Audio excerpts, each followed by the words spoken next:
যে কোনো মানুষকে তো মহাজন মানলে হবে না। দেখা যাচ্ছে ওপরে ভালো ভক্ত, ওপরে ভালো মহাজন সেজেছে, কিন্তু তারা ভেতরে মহাজন নয়। যেমন ধরুন আমি শিক্ষিকা নই, চশমা পরে হাতে খাতা নিয়ে শিক্ষিকা সেজে আপনাদের ক্লাসরুমে এসেছি, কোনো উন্নতি হবে আপনাদের? আমি তো অঙ্ক ইংরেজি শিখাতে পারবো না, আমি শুধুমাত্র সেজে এসেছি। তাই মহাজন মানে সাধারণ সেজে থাকা কোনো ব্যক্তিত্ব নয়। ভাগবতম, পুরাণ, বেদ, উপনিষদ, শাস্ত্র যাকে দলিল, যাকে প্রমাণ করছে, তিনি হচ্ছেন মহাজন। আমাদের এই বিশ্ব ব্রহ্মাণ্ডে দ্বাদশ মহাজন রয়েছে। কতজন মহাজন রয়েছে?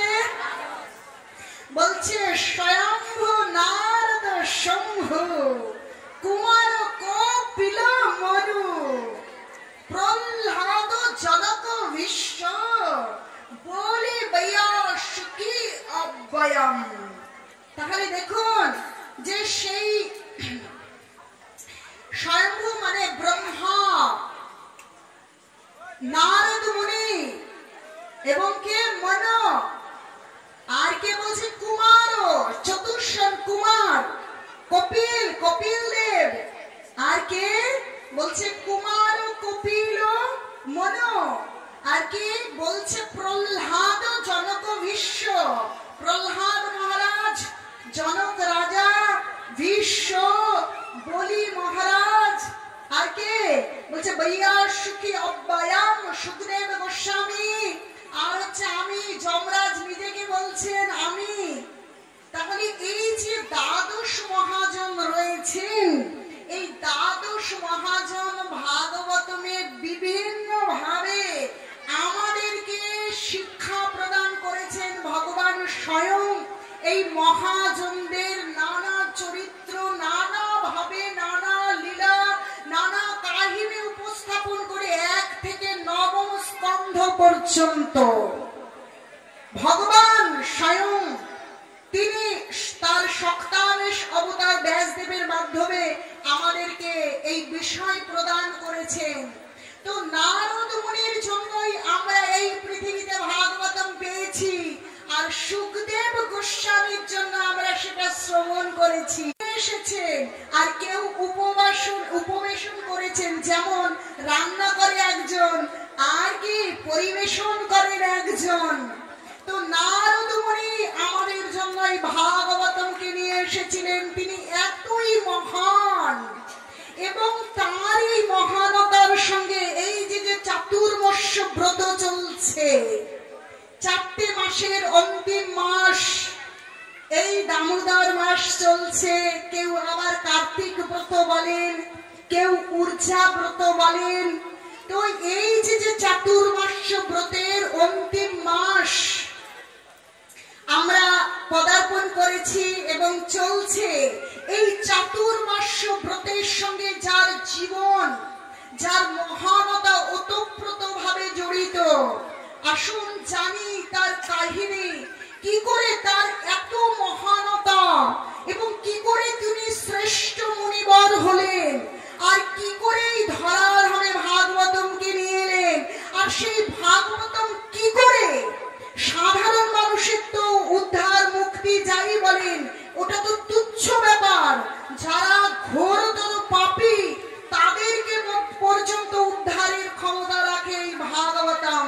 সেই উদ্ধার কি করে হলো, এই 3টে বিষয়ের উপর দিয়ে আমরা অনেক বিস্তারিত ভাগবতমের প্রসঙ্গ শুনবো, যদি আপনাদের কৃপা থাকে। যদি কৃপা থাকে একবার হরি বল বলুন। তো এই চাতুর্মাস্য ব্রতের সময় ভক্তরা একটা জায়গায় স্থির থাকেন, উন্নত বৈষ্ণবরা, মুনি ঋষিরা, কারণ এই সময়টা তারা শান্তভাবে ভগবানের ভজনা করেন এবং নানা নিয়মের মধ্যে দিয়ে, নিষ্ঠার মধ্যে দিয়ে, সংযমের মধ্যে দিয়ে ব্রত পালন করেন। তো একবার কি হয়েছে, এই নারদ মুনি শুধু 3টে জন্ম নয়, 3টে যুগ নয়, পূর্বের কল্পের কথা থেকে এর জীবনী পারবো না। নারদ মুনি তার পূর্বের জীবনে দাসী পুত্র ছিলেন, কিন্তু তারও পূর্বে তার জীবন ছিল।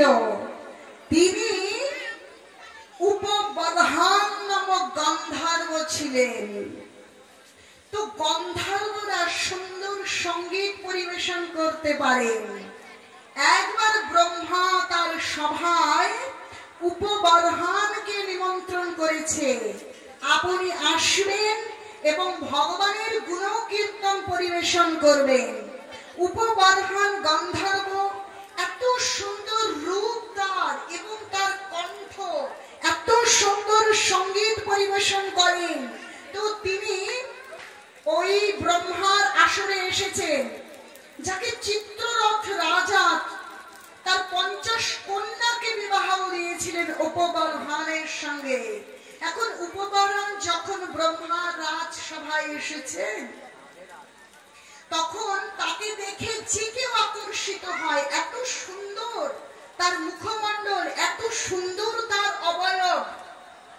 এখন সেই স্বর্গের অপ্সরা অপ্সরী কিন্নর যারা ছিল, সকলে তার প্রতি এত আকৃষ্ট, তিনিও তাদের সৌন্দর্যে এতই মুগ্ধ। কিন্তু ব্রহ্মা তাকে ডেকেছেন ভগবানের নাম এবং ভগবানের প্রশংসা মহিমা লীলা কীর্তন করবার জন্য। কিন্তু তিনি কি করে ফেললেন, ওই জড়জাগতিক যে সৌন্দর্য, সেই জড়জাগতিক সৌন্দর্যকে স্তুতি সম্পূর্ণ এক ভজন তিনি গান তিনি উপহার দিয়ে ফেললেন। দেখুন, যদি গাইতেই হয়, বলছে যার যে দক্ষতা আছে সেই দক্ষতা ভগবানের সন্তুষ্টি বিধানের জন্য কর্ম করো। বলছে যজ্ঞার্থাৎ কর্মণহন্যত্র লোক হয়ং কর্ম বন্ধনা তদর্থং কর্ম কন্তেয় মুক্ত সঙ্গ সমাচার। বলছে যজ্ঞের জন্য কর্ম করো, অর্থাৎ ভগবানের সন্তুষ্টি বিধানের জন্য কর্ম করো। যদি ভগবানের সন্তুষ্টি বিধানের জন্য কর্ম না করে নিজের সন্তুষ্টি বিধানের জন্য কর্ম করো, তাহলে সেই কর্মই কর্মবন্ধনের কারণ। দেখুন, ভগবানের জন্য কর্ম করতে হবে, কিন্তু উপবর্হান কি জন্য গান গাইলেন, কিন্তু কর্ম করলেন কার জন্য? নিজের সৌন্দর্য এবং অপ্সরাদের সৌন্দর্যে অভিভূত হয়ে তিনি গান পরিবেশন করে দিলেন। আর বলছে ভগবানকে ব্যতি রেখে যদি আমরা কর্ম করি, সেই কর্মই হচ্ছে বন্ধনের কারণ। এই গীতায় এক জায়গায় নয়, স্তরে স্তরে যে বিষয়কে গুরুত্ব আরোপ করা প্রয়োজন, ভগবান সেই কথা বারবার বলেছে। ও গীতা কিন্তু কোনো মানুষের লেখা বিষয় নয়। এই যে যজ্ঞার্থাৎ কর্মণহন্যত্র, এই শ্লোকটা গীতায় 3য় অধ্যায়ে দিলেন, কিন্তু আবার গীতায় 12শ অধ্যায় যেখানে ভক্তি যোগ, সেই ভক্তি যোগে ভগবান আবার বললেন, কি বললেন? যে তু সর্বাণি কর্মাণি ময়ি সন্ন্যস্য মত্পরা অনন্যমেব যোগেন মং ধ্যায়ন্ত উপাসতে তেষামহং সমুদ্ধতা নিত্য সংসার সাগরাৎ। অর্জুনকে বলছে, হে অর্জুন, যে তু সর্বাণি কর্মাণি, এই যে তুমি সমস্ত কর্ম ভগবানকে অর্পণ করো। ময়ি সন্ন্যস্য মত্পরা, আমার চিন্তনে আমার সেবায় তুমি মত্পর হও। অনন্যমেব যোগেন মং, তুমি অনন্য চিন্তা করো আমার। ধ্যেয়ন্তে উপাসতে, আমার ধ্যান করো, আমার উপাসনা করো, অনন্য চিন্ত হয়ে করো। বলছে তেষামহং সমুদ্ধর্তা, তাদেরকে আমি উদ্ধার করব। শুধু তাকে নয়, সমুদ্ধর্তা। যদি একজন পরিবারে ভক্ত হন, তার পরিবারের পূর্বপুরুষ উত্তর পুরুষ সহ উদ্ধার করব। যদি কোনো গ্রামে একজন ভক্ত হয়, গ্রাম সহ লক্ষ লক্ষ যোজন নিয়ে আমি উদ্ধার করব। তুমি কেবল তোমার সমস্ত কর্ম আমাকে অর্পণ করো। ভাবামি না চিরাত পার্থ, ও পার্থ তুমি কোনো চিন্তা করো না। মজ্জাবেশিত চেত সমস্ত চিত্ত সমস্ত কর্ম তুমি আমাকে অর্পণ করো। তাহলে দেখুন এত সুন্দর করে গীতায় আগেই ভগবান সমস্ত কিছু লিখেছেন, কিন্তু উপবর্ধন নামক গন্ধর্ব তিনি কি করেন, ভগবানকে বাদ দিয়ে নিজের এবং অপ্সরার সৌন্দর্যে অভিভূত হয়ে তিনি গান গাইলেন। কিন্তু ব্রহ্মা দিলেন অভিশাপ, তুমি ভগবানের নাম না করে যশ কীর্তন না করে করলে কি তুমি কে নিজ জনি প্রাপ্ত হও, তুমি নিজ কুলে জন্মগ্রহণ করো, যাও। অভিশপ্ত হয়েছেন। কি হয়েছে, তিনি মর্তলোকে এসে দ্রুমিল গোপের কাছে জন্মগ্রহণ করেছেন। এখন দ্রুমিল গোপ এবং কলাবতী তার মায়ের নাম। কিন্তু সেখানে জন্মগ্রহণ করবার পর কিছুদিন পরেই কি হয়েছে, তার পিতা গত হয়েছেন। এখন তার মা কি করবে, কি করে সন্তানের ভরণ পোষণ করবে? তাই সন্তানকে নিয়ে তিনি বেদবিদ একজন ব্রাহ্মণের বাড়িতে দাসীর কার্য করবার জন্য কে নিযুক্ত হয়েছেন, যে আপনার বাড়িতে থাকবো, আমার সন্তানকে প্রতিপালন করব, সমস্ত সেবা কাজ আমি করব। বেদবিদ ব্রাহ্মণ তিনি ভগবানের সেবা পুজো করেন এবং ভক্তদের সেবা প্রদান করেন। বলছে এই যুগে ভগবান তো শ্রেষ্ঠ, কিন্তু ভগবান নিজে বলেছে আমার হতে আমার নাম বড়, আর আমার নাম থেকে আমার ভক্ত সর্বাপেক্ষা বড়। এখন সেই বেদবিদ ব্রাহ্মণ কি করেন, তিনি ওই নিজে ভগবানের সেবা দেন এবং ভক্তদেরকে তিনি সেবা প্রদান করেন। এই রূপ ভক্ত তিনি। তো যখন চাতুর্মাস্য ব্রত শুরু হয়েছে, কি মাস, শ্রাবণ মাস, ভাদ্র মাস, শ্রাবণ, ভাদ্র, আশ্বিন আর কার্তিক মাস, 4টি মাস ব্রত মাস। যখন ব্রত মাস এসেছে, এক দল ভক্ত বৈষ্ণব সাধু মুনিগণ কি করেছে, ওই বেদবিদ ব্রাহ্মণের বাড়িতে তারা অবস্থান করেছে, যে গ্রামে ভিক্ষা হবে আর এই 4 মাস আমরা এখানে অবস্থান করব। ঠিক আছে। এখন ওই নারদ মুনির জন্ম হয়েছে দ্রুমিল গোপ আর কলাবতীর ঘরে, আর পিতার মৃত্যুর পর মা ওই বেদবিদ ব্রাহ্মণের বাড়িতে পরিচারিকার কার্য নিয়েছে। তখন মা ওই বাড়িতে কাজ করেন, আর ওর 5 বছর বয়স ওখানেই আছে। কিন্তু অন্য বাচ্চাদের মতন কিন্তু ওই নারদ মুনির পূর্বের যে জীবন, সেই 5 বছরের বাচ্চা সে কিন্তু অন্যদের মতন ওরকম নয়, অত চঞ্চল নয়, সে শান্ত প্রকৃতির। তার চিন্তা তার স্থিতি ওরকম নয়, শুধু বন্ধুদের সঙ্গে খেলবো এরকম নয়, শান্ত হয়ে থাকে, কিছু চিন্তন করেন। বলছে আমরা চিন্তা করি এত বড় এত ছোট বাচ্চা কি করে ভক্তি হয়, কিন্তু আসলে আমরা বাইরে থেকে দেখছি এর তো 5 বছর বয়স বা 10 বছর বয়স। বিষয়টা আসলে এরকম নয়, প্রত্যেকের পূর্বে জীবন রয়েছে, আমরা কেউ জানি না এই জীবনের বয়সে, এই শরীরের বয়সে তার পারমার্থিক গুছিয়ে উচ্ছিষ্ট পাতায় যেটুকু আহার থাকে, সেই আহারগুলো একটা বাটিতে গ্রহণ করে, আর গ্রহণ করলে সমস্ত কাজকর্ম মিটে যাওয়ার পর ময়লা থাকে, তখন কোনো কিছু দেখা যায় না, কিন্তু যখন ময়লা চলে যায় সেই আয়নায় যেমন সবকিছু দেখা যায়। আজ নারদ মুনির মন থেকে সমস্ত কলুষতা ভক্তের কৃপারূপ প্রসাদে সব চলে যাচ্ছে, আর প্রসাদ পাচ্ছে, আর চোখ দিয়ে জল পড়ছে, হা কৃষ্ণ, হা গোবিন্দ, আমার জীবন বৃথায় গেল, আমি তোমার নাম করতে পারলাম না, আমি কিনা তোমার গুণগান গাইতে পারলাম না। হে কৃষ্ণ, আমি কবে গাইব তোমার গুণ? কবে আমার সেই দিন আসবে যেদিন আমি সমস্ত চিন্তা চেতনা দিয়ে কেবল তোমার নাম করব, কেবল তোমারই গুণ কীর্তন করব? এইভাবে কাঁদছে নারদ মুনি।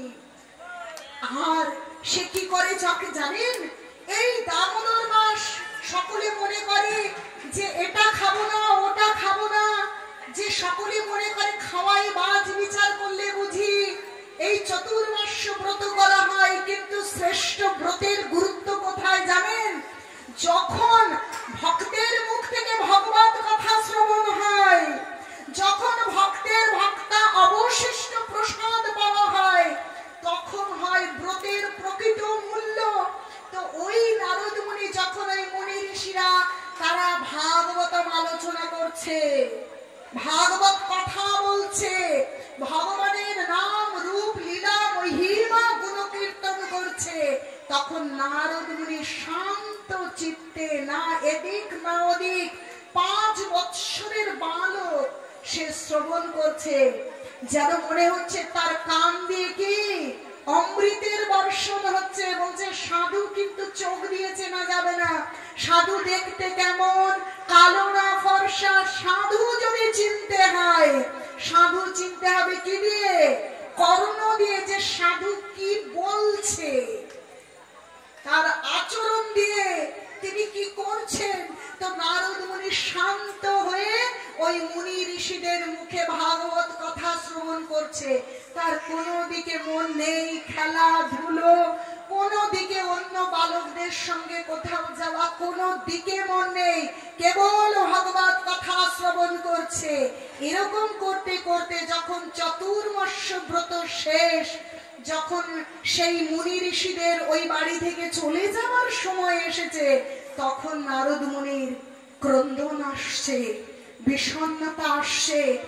আমাদের যখন সোনা দানা টাকা পয়সা হারিয়ে যায় আমরা বিষণ্ণ হই, কিন্তু আমরা জানি না ও মূল্যবান সম্পদ নয়।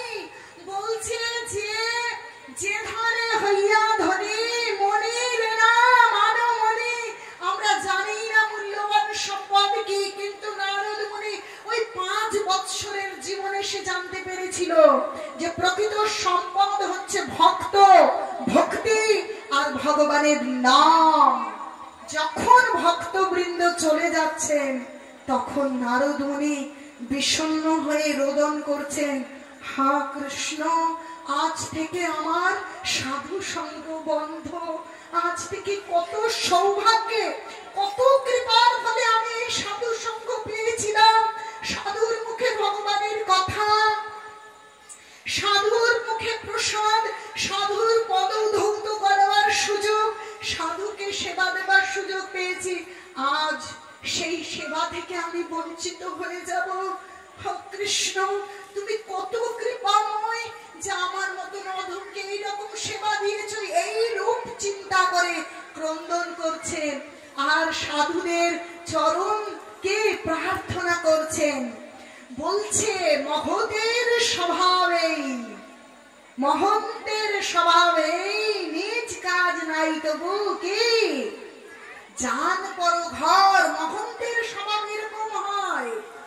তো একজন মহান্ত বুঝতে পেরেছে এর মনের ভেতরের সমস্যা কি, এর মন কি চাইছে। জানেন ভাগবতমে কি বলছে?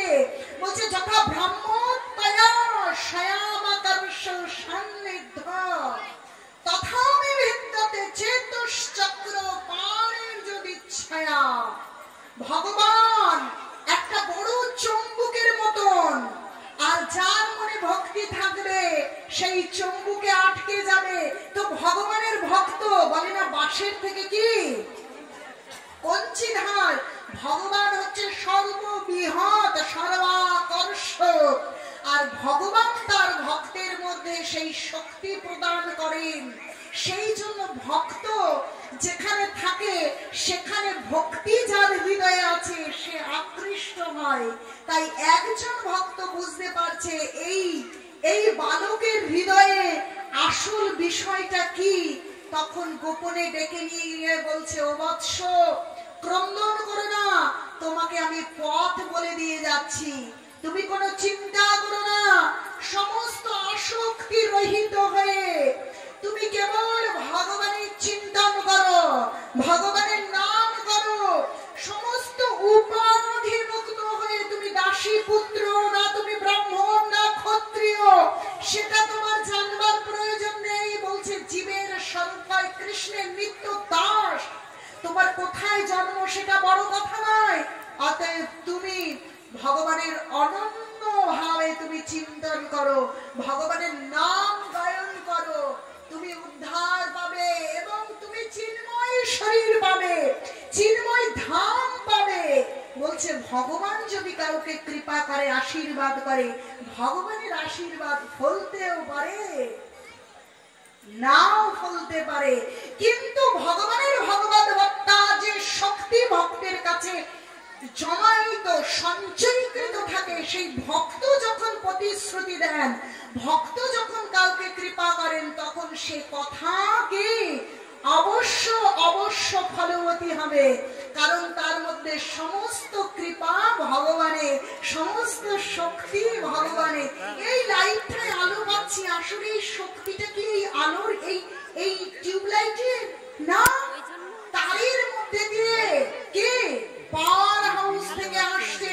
তো ভক্তের হৃদয়ে যে শক্তি, সে স্বয়ং অনাদির আদি গোবিন্দ, সেই পাওয়ার হাউস শক্তিমান, সেই ভগবানের কাছ থেকে আসছে। তাই তিনি বলে গেলেন, তারা চলে গেলেন।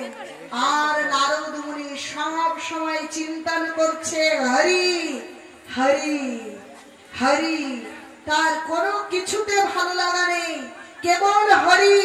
কিন্তু যারা ভক্তি জীবন পালন করবে, যারা সাধু মহাত্মা হয়ে এই মানব জীবনকে ধন্যাতি ধন্য করবে, তাদের ক্ষেত্রে একটা সুবিধার একটা অসুবিধা আছে। শুনবেন, মারাত্মক সুবিধা হচ্ছে যদি জগৎ তার নিন্দা করে, জগৎ তাকে না ভালোবাসে, তাহলে তার জন্য আশীর্বাদ। সারা জগৎ বলবে এই তো সারাক্ষণ কৃষ্ণ কৃষ্ণ রাধে রাধে করে, তাহলে তো তার এত দুঃখ ভালোবাসা নেই। কিন্তু বলছে যদি কেউ ভক্তি জীবন পালন করে, ভগবানকে পেতে আগ্রহী হবে, তাহলে তার জন্য পরম কৃপা। যদি জড় জগৎ তাকে ভালো না বাসে, জড় জগৎ তাকে অপমান করে, অবহেলা করে, আর তার জন্য কণ্টক স্বরূপ, কণ্টক মানে বলছেন কাটা, কণ্টক স্বরূপ যদি কেউ তাকে হৃদয় দিয়ে ভালোবাসে। নারদ মুনি যখন অনন্য চিন্তা হয়ে হরির চিন্তা করছে, বলছে আমরা আসলে এই শরীর নই, আমরা হচ্ছি এই আত্মা, এই হৃদয়ে অবস্থানরত আত্মা। সেই আত্মা ভগবানের অংশ, সেই আত্মা আনন্দপূর্ণ হয় ভগবানের নামে, ভগবানের কথায়। তো নারদ মুনি সেটা বুঝে গিয়েছে। সেই স্বল্প বয়সেই তিনি হরিনাম করছেন, তার আহারে রুচি নেই, বিহারে খেলাধুলোয় তিনি এইভাবে ভগবানের নাম করছেন। আর যদি কেউ এইভাবে ভগবানের নাম করে, ভগবান জড় জাগতিক খেলা দেয়, ছোট্ট মেয়ের পুতুল খেলার মতন, খেলনা বাটি খেলার মতন। যখন বাচ্চা পুতুল খেলে, মা কি করে, সেই সুযোগে কাজ করে আসে, তাই না? কাজ করে আসে কিনা, খেলছে খেলেও কোলে নেবার দরকার নেই। যখন বাচ্চা কি করে, খেলনা বাটি ছুঁড়ে ফেলে দেয়, পুতুল ছুঁড়ে ফেলে দেয়, আমি খেলবো না, এরকম করে, মা গো আমাকে কোলে নাও, আমি ওসব খেলবো না, খেলবো না, এমন আর্তি ভাবে কেউ ডাকে। যখন কান্না করে, মার কাজ করতে পারে, যেখানেই থাকে দৌড়ে আসে, আর তার সন্তানকে কি করে, চাপটে কোলের মধ্যে ধরে। ও এই মত্ত লোকবাসী আমরা কেউ বুঝতে পারছি না, আমাদের প্রকৃত পিতা মাতা অনাদির আদি গোবিন্দ, তিনি এই জড়জাগতিক আত্মীয় পরিজন, ঘর বাড়ি সম্পদ দিয়ে বলছে যে তুমি কতক্ষণ খেলবে খেলো। কিন্তু যিনি বুঝতে পেরেছেন এই তো খেলা, এই খেলায় মনোনিবেশ করবার প্রয়োজন নেই, আমার সময় হয়েছে, আমি আমার প্রকৃত পিতা মাতার কাছে আমি চিন্ময় শরীরে চিন্ময় আনন্দে প্রবেশ করব, এই ঠুনকো খেলা আমি আর খেলবো না। আত্মভাবে কাতরভাবে ভগবানকে আহ্বান করেন, তাকে ভগবান কি করেন, তিনি কাছে টেনে নেন আর চিন্ময় পদ প্রদান করেন। তো নারদ মুনির সমস্যা, তার একমাত্র মা, মা ভাবছে পিতৃহীন সন্তান, এই নারদ এই একটু খেয়ে নে তো বাবা, এই একটু এটা করতো বাবা, এখানে আইতো বাবা, কোলে নিয়ে আদর করতো। কিন্তু নারদ মুনির যে আমার কর্মফলে আজ এ আমার মাতার অভিনয় করছে মাত্র, এ আমার প্রকৃত মাতা নয়। আমার প্রকৃত পিতা এবং মাতা হচ্ছে অনাদির আদি গোবিন্দ। আমি কোন কর্মফলের কারণে, আমার কর্মের কারণে আমি এখানে রয়েছি। অতএব আমাকে কেন এত বিরক্ত করা? আমি কেবল তার চিন্তন করতে চাই। হা কৃষ্ণ, হা হরি, আমি তোমার চিন্তন করতে চাই নিরবিচ্ছিন্ন ভাবে, অখণ্ড তোমার নাম চিন্তন করতে চাই। তো গীতায় ভগবান কি বলেছেন জানেন? বলছে যে যথামং প্রপদ্যন্তে তামস্তথৈব ভজাম্যহম মমা ভক্তানুবর্তন্তে মনুষ্যা পার্থ সারবশ। বলছে যে যেমন ভগবানের কাছে আন্তরিকতার সঙ্গে প্রার্থনা করবে, ভগবান তাকে তা প্রদান করবে। সে প্রার্থনা করছে, হে হরি, আমি শুধু তোমাকে চাই, আর কোনো খেলা ধুলো নাটক আমি কিচ্ছু চাই না। আমি বুঝেছি, আমি কেবল তোমাকে চাই, আমি কেবল তোমার চরণ চাই, আমি আর কিচ্ছু চাই না, তুমি আমাকে কৃপা করো। এইভাবে প্রার্থনা করছে। ভগবান বলছে যদি কেউ আরতি ভরে আমাকে ডাকে, তার মনোবাঞ্ছা আমি তাকে পূরণ করি, আমি তাকে পুরস্কৃত করি। তো কি হয়েছে? তার মাতা গো দহন করতে যখন যাচ্ছে, তখন জনশূন্য পথের মধ্যে এক বিষধর সর্প দংশন করেছে। তো মায়ের মৃত্যু এসেছে। মৃত্যু হওয়ার পর নারদ মুনি বলছে, একই কৃপা ভগবানের। যখন ভক্ত তার জীবনে দুঃখ আসে তখন কি বলে? ও আজ ভগবানের কৃপা এসেছে, ভগবানের নাম করো। যদি কোনো আনন্দ এসেছে, আজ ভগবানের কৃপা। বলছে দুঃখ এবং সুখকে একই রকম মনে করে ভগবানের কৃপা বলে সাদরে জীবনে গ্রহণ করে। তার মায়ের মৃত্যুটাকে বলছে এটা ভগবানের কৃপা। অবশ্যই ভগবান তার সদ্গতি কি সদ্গতি তিনি দেবেন। অতএব আর কোনো চিন্তা না করে, চিন্তা রহিত হয়ে নারদ মুনি কি করলেন? উত্তর দিশায় চলতে শুরু করলেন। কারণ মুনিবর তাকে পথ বলে দিয়ে গেছেন। ওই 5 বছরের বালক কখনো পাহাড়, কখনো জঙ্গল, এত গভীর অরণ্য, বিপদ সংকুল সমস্ত জীব জন্তু, কিন্তু কোন দিকে তার ভ্রুক্ষেপ নেই। চলছেন তিনি কার উদ্দেশ্যে?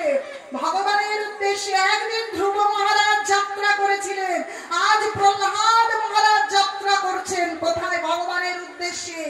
কি কাটা, কি পাহাড়, কি জঙ্গল, কি বাঘ সিংহ, কোন দিকে তার ভ্রুক্ষেপ নেই। বলছে যদি আপনাকে এই জীবনকে সার্থক করতে হয়, যদি ভক্তি করতে হয়, এই রূপ দৃঢ়তা নিয়ে আসতে হবে। যত প্রতিবন্ধকতা আসুক, যত কষ্টই আসুক, আমি কিচ্ছু জানি না, আমি একমাত্র কৃষ্ণকে জানি, একমাত্র গৌরকে জানি, আমি আর কাউকে জানি না। দেখুন, সেই হরিদাস ঠাকুরকে 22 বাজারে বেত্রাঘাত করা হয়েছে। কি মরে গিয়েছেন? কাতর হয়েছেন। যতবার আঘাত করছে কি? কৃষ্ণ কৃষ্ণ। আর বলছে, কৃষ্ণ তুমি ওদের ক্ষমা করো, তুমি ওদের ক্ষমা করো, এরা অবুঝ। দেখুন, চিন্তা করে দেখুন ভক্ত কেমন হয়। তার শরীর রক্তাক্ত হচ্ছে, কিন্তু বলছে এদেরকে ক্ষমা করো। 22 বাজারে বেত্রাঘাত হচ্ছে, কিন্তু মুখে কি বলছে? যে খণ্ড খণ্ড হয় যদি যায় দেহ প্রাণ, তবু আমি বদনে না ছাড়িব হরিনাম। হরে কৃষ্ণ হরে কৃষ্ণ কৃষ্ণ কৃষ্ণ হরে হরে, হরে রাম রাম রাম হরে হরে। নারদ মুনি চলছে ভগবানের দিকে, ধাবিত হয়েছে। কোন দিক তার ভয় নেই, কোন দিক তার দৃষ্টি নেই। এইভাবে চলছে। বাণ থেকে, যেমন ধনুক থেকে বাণ তীর যখন মুক্ত হয়, সে কি আর ফিরে আসে? ডাইনে বাঁয়ে তাকায় না, তার গতি সমান ভাবে থাকে। আজ এইভাবে নারদ মুনি চলেছে। সমস্ত বাধা, সমস্ত প্রতিকূলতা, সমস্ত কণ্টককে জয় করে চলেছেন। চলতে একটা জায়গায় গিয়ে ক্ষুধা তৃষ্ণা, এবং সেখানে গিয়ে দেখছে কোনো প্রতিকূলতা নেই, এক শান্ত পরিবেশ, সুন্দর সরোবর, আর সেই সরোবরে সুন্দর সুন্দর সুগন্ধি পুষ্প প্রস্ফুটিত, আর চারিদিক সেই পুষ্পের সুগন্ধে এক সুন্দর পরিবেশ রচিত হয়েছে। দেখেই মনে হচ্ছে কি যেন এক দিব্য পরিবেশে এসেছি। সেখানে আসবার পর যে এত সুন্দর পরিবেশে যখন এসেছি, একটু সরোবরে স্নান করে আসি। তো সরোবরে স্নান করেছেন, জল পান করেছেন, জল পান করেছেন, কিন্তু ভগবানের নাম করে পান করেছেন। করে নিয়ে এক বট বৃক্ষের নিচে বসে তিনি সমাধিস্থ হয়েছেন। এই নাকের উপর শ্বাসটা রেখে হরি হরি, বাইরের সমস্ত বিষয় থেকে মন সমাহিত হয়েছে, চিত্ত আজ সমাহিত কোথায়? হরি চরণে। এইভাবে থাকতে থাকতে অন্তর মাঝে হরি এসে গেছে। হরি এসে নারদ মুনিকে দর্শন দিয়ে কৃপা প্রদান করেছে, এবং সেই কৃপাটা পাওয়ার সঙ্গে সঙ্গে তার শরীরের সমস্ত রোমকূপ জাগরিত হয়ে রোমাঞ্চ হয়েছে, তার পুলকিত হয়েছে, তার শরীরের মধ্যে সাত্ত্বিক বিকার এসে গেছে। এবং সেই আনন্দ এমন আনন্দ, যে আনন্দ মুখে বলে, আমি বাংলা সাহিত্য নিয়ে চর্চা করা মেয়েও আমি ভাষায় প্রকাশ করবার ক্ষমতা রাখি না, যে যখন ভগবান নারদ মুনির, সেই নারদ মুনির পূর্বের জীবনের যে 5 বছরের বালকের হৃদয়ে তিনি প্রকটিত হয়েছেন, তখন আনন্দের অনুভূতিটা ঠিক কেমন, সেই আনন্দের অনুভূতি কিন্তু মুহূর্তের মধ্যে অন্তর্হিত হয়ে গেছে। আর নারদ মুনি ক্রন্দন করছেন, ক্রন্দন করতে করতে হায় হায় হায়, কৃষ্ণ হরি তুমি কোথায় গেলে, কোথায় গেলে, কেন দেখতে পাচ্ছি না তোমাকে, এমন করে ক্রন্দন করছে পাগলের মতন। আবার সমাধিস্থ হওয়ার চিন্তা করছে, চিত্ত সমাহিত করতে চেষ্টা করছে, কিন্তু কিছুতেই আর ভগবানকে দর্শন করতে পারছেন না, কিছুতেই পারছে না। পুনঃ তিনি চেষ্টা করছেন, কিন্তু কিছুতেই তিনি সফল হচ্ছেন না। তখন আকাশবাণী হয়েছে, ওহে নারদ, ওহে বৎস, তোমার শুদ্ধতার কারণে, তোমার ভক্তির প্রগাঢ়তার কারণে আমি তোমার হৃদয়ে প্রকাশিত না হয়ে থাকতে পারিনি, কিন্তু আর নয় বৎস, তুমি পরম ধাম, পরম পদ, সেই চিন্ময় পদ প্রাপ্ত হবে। ধৈর্য ধরো, তুমি আমার চিন্তনে অপেক্ষা করো, তোমার এই শরীর নষ্ট হয়ে যাবার। আসলে এই আত্মা তো কখনো মরে না, নষ্ট হয় এই শরীর। তাই তোমার শরীর নষ্ট হয় যাওয়া পর্যন্ত অপেক্ষা করো, সেই দিন তুমি চিন্ময় ধাম আর চিন্ময় পদ প্রাপ্ত হবে। দুশ্চিন্তা করো না, তুমি অনন্য চিন্ত হয়ে আমার চিন্তন করো। তখন নারদ মুনি ভগবানের চিন্তনে সমাহিত হলেন, আর অপেক্ষা করলেন কবে মৃত্যু আসবে, আর আমি সেই চিন্ময় ধাম আর চিন্ময় পদ প্রাপ্ত হব, চিন্ময় আনন্দের সাগরে নিমজ্জিত হব। সেই রূপ চিন্তা করতে থাকলে আমরা মৃত্যুকে ভয় পাই, ঠিক কিনা? কেন ভয় পাই? যারা পরীক্ষায়, যারা সারা বছর পড়ে না, কি গো মা, যারা পরীক্ষায় পড়ে না, আমার ছোট ছোট মায়েরা, তারা পরীক্ষা আসলে ভয় পায় কিনা? ভয় পায়। আর কিন্তু যে ছেলেটা ভীষণ ভালো পড়াশোনা করেছে, অঙ্ক দেখলেই বলে দিতে পারে এই অঙ্ক কি করে হবে, তার কাছে পরীক্ষাটা কেমন? ভীষণ আনন্দের। তাই আমাদের কাছে মৃত্যুটা ভীষণ বিপদের, ভীষণ ভয়ের। তার কারণ কি? আমরা মৃত্যুর জন্য প্রস্তুতি নেই না। এই মানব জীবনের শ্রেষ্ঠত্ব হচ্ছে মৃত্যুর জন্য প্রস্তুতি নেওয়া। দেখুন, নারদ মুনি অপেক্ষা করছে কখন মৃত্যু আসবে আর আমি ভগবানকে প্রাপ্ত হব। কারণ কি? মৃত্যুর সময়টা তো ভগবানের চিন্তন হবে, কারণ তিনি আছে ভগবানের চিন্তন ছাড়া আর কারো চিন্তা করে না। তাই গীতায় ৮ম অধ্যায় অক্ষর ব্রহ্ম যোগ পঞ্চম শ্লোকে ভগবান বলছেন অন্তকালে চমেব স্মরণ মুক্তা কলেবরম য প্রয়াতি সমদ্ভাবং যাতে নস্তত্র সংশয়। অন্তিম কালে যিনি আমার কথা আমার নামকে স্মরণ করবে তিনি আমার ধাম এবং আমাকেই প্রাপ্ত হবে। নিতাই গৌর প্রেমানন্দে। তাই অপেক্ষা করছে নারদ মুনি। অপেক্ষা করতে করতে যেদিন তার সময় এলো, শরীর নষ্ট হলো, আর চিন্ময় আত্মা, এই আত্মা ভগবানের অংশ, তাই এই আত্মার কোনো মৃত্যু হয় না। আত্মা গেল সেই ভগবানের কাছে, আর ভগবানের কাছে যাওয়ার সঙ্গে সঙ্গে কি করলেন ভগবান?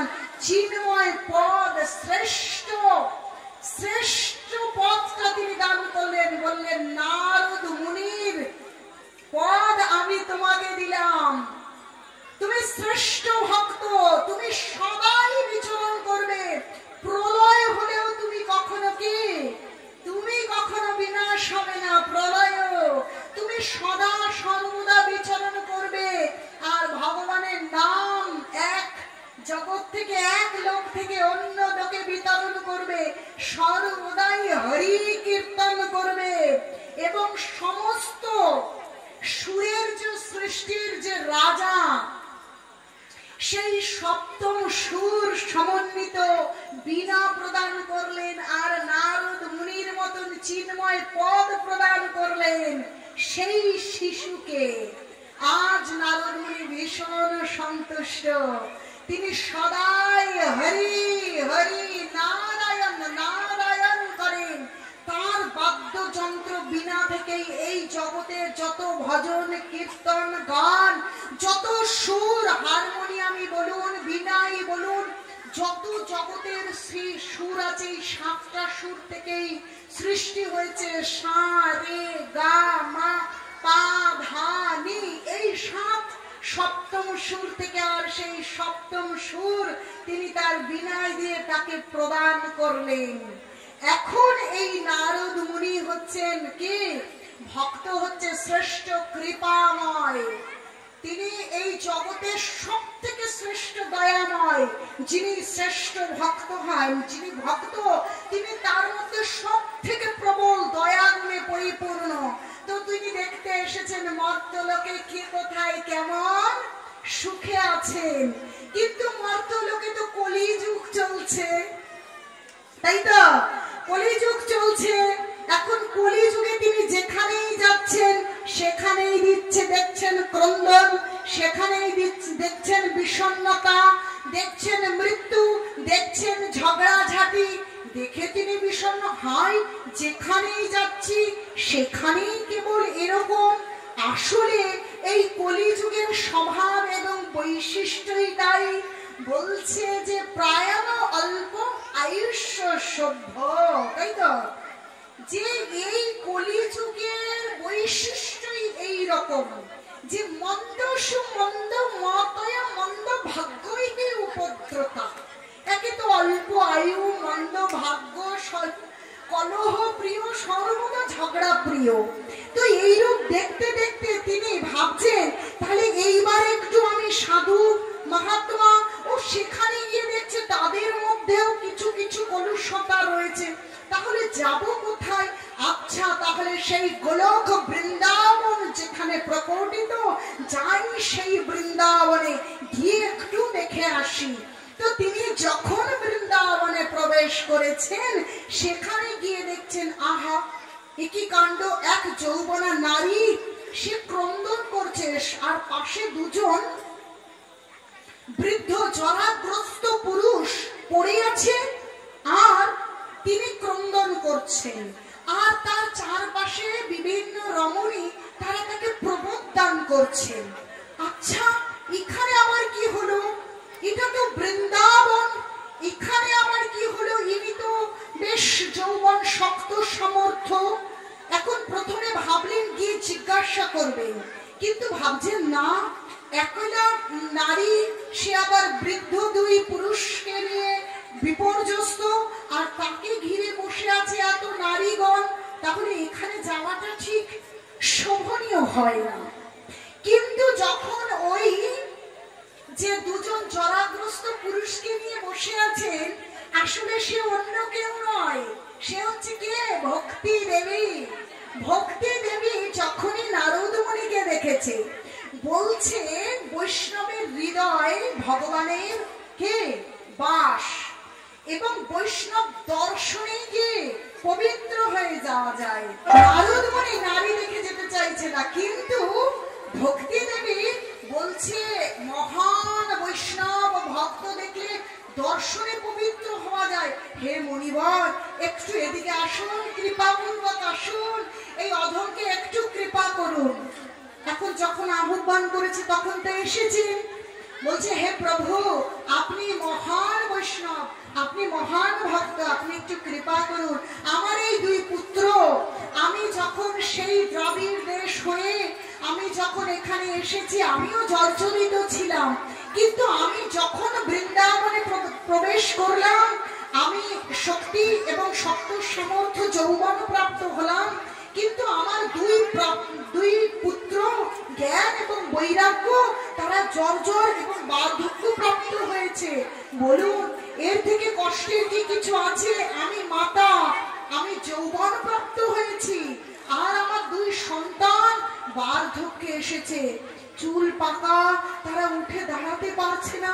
বলুন, একজন মা হয়ে তার সন্তানকে এরকম দেখতে পারে? হে মুনিবর, আপনি কৃপা করুন, কোনো উপায় করুন, কৃপা করুন। বলছে আর এই যে নারীরা আমাকে প্রবর দিচ্ছে, এরা কোনো সাধারণ নারী নয়। সমস্ত নদী এবং সেই পবিত্র নদীরা, গঙ্গা, তিস্তা, তোর্ষা, সবাই রমণী হয়ে এসে আমাকে প্রবর্দান করছেন, কিন্তু আমার পুত্রগণ কিছুতেই উঠে দাঁড়াচ্ছে না। হে মুনিবর, কৃপা করুন। বলছে ঠিক আছে মা, তো একটু অপেক্ষা করুন, আমি চেষ্টা করছি। তখন তাদেরকে অনেকভাবে ওঠাবার চেষ্টা করলেন, গাত্র মর্দন করে চেষ্টা করলেন। তারপরে তাদের কানে কানে এই জ্ঞান বৈরাগ্য, তোমরা ওঠো, তোমরা ওঠো, কিন্তু কিছুতেই উঠছে না। কি করবেন বুঝতে পারছেন না। তখন কি করলেন? তিনি গীতার গান করলেন। তারা একটু উঠে দাঁড়ালো, কিন্তু আবার ভীষণ ক্লান্ত হয়ে আবার যেন নিদ্রায় মগ্ন হলেন। বেদে স্তুতি করলেন, পুরাণের নানা মন্ত্র তাদের কানের মধ্যে দিলেন। তারা একটু শক্তি পান, কিন্তু আবার নিদ্রা। মানে আগে যে জর্জর পরিস্থিতি ছিল, একদম মনে হচ্ছিল যেন এই মরে সেই মরে, তা থেকে একটু ভালো মনে হচ্ছে। তারা ক্লান্তিতে নিদ্রাচ্ছন্ন, কিন্তু তারা উঠে দাঁড়াতে পারছে না। তাদের চুলগুলো ফ্যাঁস ফেঁসে সাদা হয়ে গিয়েছে, শরীরটা একদম কৃশ, শক্ত নেই, শক্তি নেই, একদম পিলপিলে হয়ে গিয়েছে। তো নারদ মুনি চিন্তা করছে, এদের কানে আমি গীতার মন্ত্র দিলাম, এদের কানে আমি বেদ মন্ত্র দিচ্ছি, একটু সতেজ হয়ে আমার থিতিয়ে পড়ছে, তাহলে এখন কি করি? এখন কি করা কর্তব্য? কি করি? এখন করে চিন্তা করছেন যে আমাকে ভগবানের জন্য ধ্যানস্থ হতে হবে, এদেরকে আমাকে কৃপা করতেই হবে। কারণ ভক্তের কাছে যদি কোনো মানুষ প্রার্থনা করে, ভক্ত ভক্তি প্রদান করতে পারেন এবং কৃপাময় তিনি, তাহলে আমাকে ভগবানের কি করতে হবে? ভগবানের স্মরণ করতে হবে, কোনো না কোনো উপায় বের করতে হবে। এখন যখন তিনি ভগবানের স্মরণ করবার জন্য তিনি ধ্যানস্থ হলেন, তখন আকাশবাণী হলো। আকাশবাণী হয়ে জানিয়ে দিচ্ছেন কি, ওই হে মুনিবর, ওর কাছে সৎ কর্ম করো, সৎ কর্ম করো, সৎ কর্ম করো। এটা বলে তো আকাশবাণী চলে গেল। কি সৎ কর্ম করব? আমি তো গীতার গান শোনালাম, বেদ মন্ত্র উচ্চারণ করালাম, কিন্তু আমি সৎকর্মটা আর কি করব? এখন তিনি বলছেন ঠিক আছে মাতো, তুমি তোমার দুই পুত্র নিয়ে এখানেই অবস্থান করো, আমি একটু দেখি কি সৎকর্ম করলে এই তিনি চলছেন তীর্থে তীর্থে, সাধু মহন্ত কোথায় আছে, আর বলছেন কি এমন সৎকর্ম আছে যে সেই সৎকর্মটা পেলে এই জ্ঞান বৈরাগ্য এবং ভক্তি দেবী তারা পূর্বের মতন হয়ে যায়। কিন্তু কেউই সঠিক সিদ্ধান্ত নিতে পারছে না, কি করবেন কি করবেন। এইভাবে ঘুরতে ঘুরতে তিনি কি করেছেন, তিনি বদরিকা আশ্রমে এসেছেন, যে বদরিকা আশ্রমে ব্যাসদেবের নিবাস, যে ব্যাসদেব আমাদের জন্য ভাগবতম লিপিবদ্ধ করেছিলেন। সেই সরস্বতী নদীর তীর, সেই ব্যাসদেবের কাছে এসে গেছেন। সেখানে আসবার পরেই তিনি দেখছেন কি, যখন চিন্তা করছেন হে হরি একটা উপায় তো দাও, বদ্রিকাশ্রম এসে গেছি, ঠিক সেই সময় ব্যাসদেবের যে চতুর সনক, যে চতুর কুমার, যে মহাজনদের কথা বলেছিলাম, সেই চতুর কুমার সনত সনন্দন, সনত কুমার আর সনাতন, সেই চতুর কুমার এসে গেছে। হরি শরণাম, হরি শরণাম, এসে গেছে হরির পাঠানো দূত। সেই চতুর কুমারকে প্রণাম করে, যে আপনারা তো বিজ্ঞেরও বিজ্ঞ, আপনারা দেখতে ছোট্ট কিন্তু আপনারা পূর্বপুরুষদেরও বিজ্ঞের বিজ্ঞ, হে মহাদয় কৃপা করুন। এইরূপ অবস্থা আমি সমস্ত মর্তলোক ঘুরে যখন বৃন্দাবনে এসেছি, তখন দেখেছি ভক্তি দেবী কিছুটা তিনি যৌবন প্রাপ্ত হয়ে আছেন, কিন্তু তার দুই পুত্র জ্ঞান এবং বৈরাগ্য জর্জরিত। কারণ ভালো করে বুঝতে হবে সূক্ষ্ম বিষয়, এই কলিযুগে জ্ঞান বৈরাগ্য না থাকলে আজও ভক্তি আছে, ওই বৃন্দাবনে ভক্তি আছে। আমরা হয়তো দেখতে পাই না আমাদের জড়জাগতিক চোখে, কিন্তু বৃন্দাবনেশ্বরী এবং বৃন্দা কি সেই ভগবান এবং রাধা রানীর চরণে আজও কি ভক্তি আছে, ভক্ত আছে। তাই যখন ভক্তি দেবী ওখানে গেছেন, তিনি যৌবন প্রাপ্ত হয়েছেন, কিন্তু জ্ঞান ও বৈরাগ্যের সমাদর নেই। আসলে জ্ঞান বৈরাগ্যই মর্তলোকে কখন আসে জানেন? যখন এই ভগবানের নাম কীর্তন হচ্ছে, সকলে ভাবছে বাবা আর আজে বাজে করা যাবে না, আজ থেকেই মাতাজি এসেছে জপমালা নেব, আজ থেকেই ভগবানের নাম করব, তুলসী মালা পরবো, ভগবানের প্রসাদ পাবো। কিন্তু এই প্যান্ডেলের বাইরে থেকে এক পা দু পা যখন বাড়ির দিকে, তখন যে